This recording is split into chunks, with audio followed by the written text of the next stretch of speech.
ሰላም ጤና ይስጥልን ውድና የተከበራችሁ የዩቲዩብ ቤተሰቦቼ እንዴት ናችሁ? ሰላም ናችሁ ወይ? እኔ ያለሁ እግዚአብሔር ይመስገን እጅግ በጣም ደህና ነኝ። ቤተሰብ ሁላችሁም በያላችሁበት የእግዚአብሔር ሰላም ይብዛላችሁ። እኔም አለሁ ደህና ነኝ እግዚአብሔር ይመስገን። ቤተሰብ ዛሬ እንግዲህ ወይኔ ግን ሙቀቱ ወይኔ ግን ተመስገን እግዚአብሔር ይመስገን በሰላም ይለፍልን እና ዛሬ የመጣሁት ደግሞ የእውነት በጣም ትንሳኤ አሳዝናኛለች። ትንሱ የእውነት እናትየዋ ያላዛር እናት ስራ ብለው ጀምረው ድራማ ብለው የጀመሩት ነገር ትልቅ ጦስ የዘላለም ጸጸት የሚጸጸቱበትን ጦስ ነው ይዞባቸው የመጣው። እንግዲህ አሁን አስቡት ቤተሰብ፣ በዛ ላይ ክረምት ነው፣ በጣም ያስጠላል። በክረምት ቤት መልቀቅ፣ ዝናብ መጥቶ እቃውን ሲያበሰብሰው ታያችሁ። እንደው ብዙ ችግር አለ በክረምት። ስደትም አይመከርም በክረምት እንዴ። እግዚአብሔሩም ይላል ስደትክ በክረምትና በሰንበት አይሆን። በጣም ያስጠላል። እውነቴን ነው በጣም። በዛ ላይ ደግሞ ከክረምቱ አልፎ ትንሳኤ እርጉዝ ናት እንዴ። እውነት አላቸው። ኮሚቴው ወስኖ ከባለቤቱ ጋርም ተነጋግሮ ቤት ልቀቁልን ቢባሉም እውነት አላቸው። አይፈረድባቸውም እኮ እውነት አላቸው። እንደውም በጣም ታክሰዋል። ይሄ ሁሉ 6 ወር ማነው 9 ወር እንዴ አመት ሊሆናቸው እኮ ትንሽ እኮ ነው የቀረው። እንደውም ችለዋቸዋል የእውነት።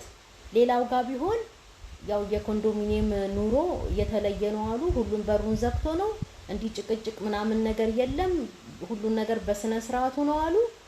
እንደው አሁን የእውነት እኔ ነገሩ ውስጥ የገባበት ለህርቅም ሲጥር የነበረው ዳኒ ነው ያየሁት። ዛሬ ወረቀት ይዘው ሲመጡ ጎረቤት የተባሉት ቤት ልቀቁ ሲባሉ ነው ያየሁት እንጂ እንደው የሚያስታርቅ እንኳን ሰው የማይኖርበት በር ተዘግቶ ዝም ብሎ የሚኖርበት እንትን ነው ቦታ ነው ኮንዶሚኒየም። እንደዛ ነው የሚባለው እንዴ። በፊት እኮ ጎረቤት ሲጣላ እኮ ገብተው አስታርቀው እስከመጨረሻው ድረስ እንኳን ቤት ምናምን ልቀቁ ምናምን ሊባል ይቅርና ማለት ነው። አሁን ግን በቃ ይሄ እንደው የኛም ችግርም ኃጢያታችንም በዛ የሚያስታርቅም ጠፍቷል። እውነቴን ነው የእውነት። በዛ ላይ ደግሞ እንደዚህ ነው በረቀት እየተያዘ ውጡ፣ ቤት ልቀቁልን፣ ሰላማችንን ነስታችኋል ነው እና እስከ መጨረሻው የታገለላቸው ዳኒ ነው። ዳኒ በጣም መመስገን አለበት። ሰው ደግሞ ሲሰለቸው ሲበዛበት ነገር እንደዚህ ነው የሚወስነው ማለት ነው። ግን ትንሱ በጣም አሳዘነችኝ የምር። የፈለገ ድራማ ሰርተው ራሳቸው ባመጡት ጣጣ እንደዚህ አይነት ችግር ላይ ቢወድቁም አሁን ትንሱ ያለችበት ሁኔታ ያሳዝናል። የእውነት በጣም ታሳዝናለች። ይሄ ሁሉ የእናትየው ያላዛር እናት ውጤት ነው። ይሄ ሁሉ ያላዛር ውጤት ነው። ይሄ እንደሚመጣበት አያውቅም። ባለፈው ዳኒ ቁጭ አድርጎ ነግሮታል እኮ። እሱ ግን በቃ እንትን ነው እንትን ጆሮ ጥጥ ምናምን የሚባለው ነገር አለ አይደል? እንደዛ ነው። እናቱም እሱም በቃ የሚያስቡት እነሱ የዕለታቸውን ብር ቆጠረላቸው ምናምን ነገር ዩቲዩብ ያንን ነው የሚያስቡት እንጂ ይሄኛው ድራማቸው ይሄ ሌሊት የሚጨቃጨቁት ጠዋት ተነስተው የሚጨቃጨቁት እንዴ። ሰውም እኮ የታመመ ጎረቤት እኮ ሊኖር ይችላል። እየወለደ ጎረቤትም ሊኖር ይችላል። አሁን ነዳኒ ጋር ጎረቤት መተው እንዳሉት ወልዶ የተኛ ሁሉ አለ አሉ። ስለዚህ እንዴ እነሱ ህመማቸውን አራስነታቸውን እንትን ይበሉበት ወይስ ደግሞ የናላዛርንና ቀን በቀን ያላዛርን እናት ጭቅጭቅ ይስሙ እንዴ? ይሄ ጭቅጭቃቸው ይሄ ድራማቸው እኮ ሌላ ጦስ ይዞባቸው መጣ። ሌላ ጦስ ይዞባቸው መጣ እንዴ። ይሄንን እንኳን ወረቀት እንኳን ተሰጥቷቸው እንደው ለትምህርት እንኳን ይሆናቸው። የእውነት ትንሱን እንደው እስከ መጨረሻው ዳኒ ከእግዚአብሔር ጋር ታግሎ እንደው እቺ ክረምቷ እስክታልፍ ድረስ ወይ ወልዳ እንደው ጠንከር እስከምትል ድረስ ቢተዋቸው መልካም ነው። የእውነት እውነቴን ነው እንዴ። ታሳዝናለች።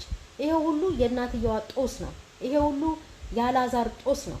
ይሄ ሁሉ መስገብገባቸው፣ ይሄ ሁሉ አጉል ድራማ እየሰሩ በቃ ይሄ ትልቅ አንቱ የመባያዋን ጊዜ ራሱ ትታው ረስተው ማለት ነው። ሰው አቅሎ እየጠራት አንቺ እስክትባል ድረስ ያደረሳት ስራዋ ይሄው ይሄንን መዘዝ ይዞባት መጣ። እሺ አሁን እንግዲህ ቤት አላት አይደለ? ይዛቸው ቤቷ ትሄዳ እንግዲህ እስቲ እርግጠኛ ነኝ ድራማው እንደዚህ እንትን ተሰርቶ ካለቀ በኋላ ቪዲዮ ተቀርጾ ምናምን ወደኛ ከደረሰ በኋላ እነሱ ፍቅር በፍቅር ናቸው። እነሱ አሻሻ ገዳሜ ናቸው። ግን ያ ሁሉ ነገር ይሄው ያመጣባቸው ጦስ ይሄን ትልቁን ጦስ ይዞባቸው መጣ እንዴ። ቀን እንኳን አይሰሩም እንዴ? ለምንድን ነው የሆነ መናፈሻ ነገር ሄደው እኮ መንጫጫትና እዛ እንትን ማለት ይችላሉ። ሰው እረፍት ማድረግ አለበት። ልቀቁ ውጡ ቢባሉም ደግሞ ምንም አይፈረድባቸውም። ምክንያቱም እኔ ድክም ብሎኝ መጥቼ እንደው በቃ ሰላም ነው የምፈልገው አይደለ? እረፍት ነው የምፈልገው አይደለ? ሰውም እንደዛ ነው። ሁሉም ነገርን እንደ ራስ ማየት ነው። ግን ደግሞ አሁን ትንሱ ያለችበት ነገር ምናምን ነገር ታሳዝናለች። የምር እውነቴን ነው። የራሳቸው ያመጡት ጣጣ፣ ያመጡት ድራማ፣ ያመጡት እንትን ይሄው ጦስ ሆነባቸው። ጦስ ብቻ በስማም። እቺ ሴትዮማ እንደው ከዚህ ሲወጡ እሺ፣ ሌላ ቦታ ደግሞ እንደው ከሄዱ እግዚአብሔር አይበልባቸው። የሰዎቹን ልብ ቀይሮ ትንሱ በሰላም እዚሁ ቤቷ እንዳለች እንድትወልድ በሰላም እንድትገላገል የኛም ምኞት ነው። ምንም እነሱ በውሸት ነገር የተወራጩ ቢመጡብንም እኛ ደግሞ መልካሙን ነገር እናስብላቸዋለን። እና ስለዚህ እንደው ቢያሳልፉላቸው በቃ ትንሱን የእናትየውንም ያላዛር እናትንም ሳይሆን የአላዛርንም ሳይሆን የትንሱን ሁኔታ አይተው እንደው በቃ ተነጋግረው እነሱም ትምህርት ወስደው ለትምህርት እንዲሆናቸው ቢተዋቸው መልካም ነው። ትንሳኤን በማሰብ የእውነት በጣም ነው ያሳዘነችኝ እግዚአብሔርን እንዴ። ይሄ ሁሉ አንዳንዶቻችሁ ደግሞ የተጣለው እንቁላል ነው እናትየው ልካት ነው ምናምን ነገር። እናትየው ምን አገባት? እናትየው ምን አገባት? እናትየው እኮ ምንም የሚያገባት ነገር የለም። ቤት ማን መብት ሰጣት? ይሄን ያህል ወረቀት ጽፋ ምናምን ነገር ሄዳ አሁን ለመጣችሁ ሴትዮ ለመስጠት ወይ ደግሞ ለአንድ እዛው ፎቅ ላይ ለሚኖር ሰው ሰጥቶ ቤት እንድትለቅ ማስደረግ ምናምን ማን ስልጣን ሰጣት? ይሄን ያህል እናትየዋ። በጣም ብዙዎቻችሁ ይሄን ትላላችሁ። ይሄን እናትየዋ ናት ይሄን ወረቀት ጽፋ ያመጣችሁ ምናምን ነገር። ምን አገባት? እናትየዋ እኮ ልጇ እኮ ተከራይ ነው ፎቅ ላይ ባለቤት አለው ቤቱ ማለት ነው። ፎቁ እንዳለ ባለቤት አለው። ሁሉም ተከራዮች ናቸው። እና ኮሚቴ ደግሞ የወሰነውን ከባለቤቱ ጋር ተነጋግሮ ማድረስ ያለበት ያ ተወካይ የሆነው ሰው ነው እንጂ ያላዛር እናት ምን አገባትና ነው ወረቀት ጽፋ አላዛርና ያላዛር ሚስት ቤት ልቀቁ እስኪባል ድረስ የሚያደርሳት? ምን አገባት? እሷ ቂጧን አንዶልድላ ብቻ ደረቷን ገልብጣ ብቻ ቤት ታመሰቃቀል፣ ጎረቤት ትበጥብጥ፣ መጨረሻዋ ይሄ ነው በቃ። እሺ እዛስ አሁን እግዚአብሔር በመልካም ያሳልፍላቸው። ይሄንን ግን ከዚህ እንኳን ወጥተው ሌላ ቦታ እንኳን የግድ መከራየት ካለባቸው እዛስ እንዴት ነው የሚሆኑት? በጣም ነው የሚሰለቸው። ደግሞ በጣም ቤት መቀየሩ ብቻ ሳይሆን ቤተሰብ የሚሰለቸው ምን እንደሆነ ታውቃላችሁ? እቃ ማጋጋዙ።